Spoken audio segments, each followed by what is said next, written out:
Ito naman tayo kay ate, no? Sabi niya, yung ex ko, dating live-in partner, ginamit bank account ko para idaan yung ninanakaw nilang pera sa company. Yung pera, pinang-online sabong nila. Ayun, muntik na akong makasuhan, never talaga sa sugal.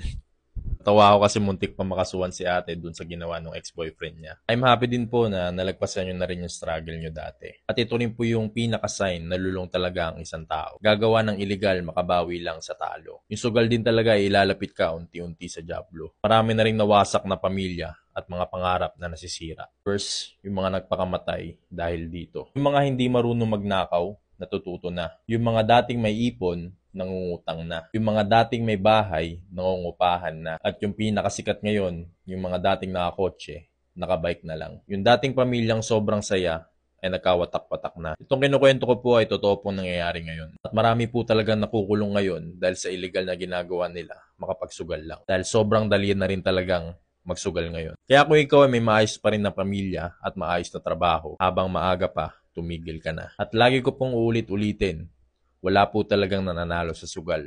Mananalo ka lang talaga kapag tuluyan ka ng huminto. Ako nga pala si Darren, dating nalulong, ngayon tutulong.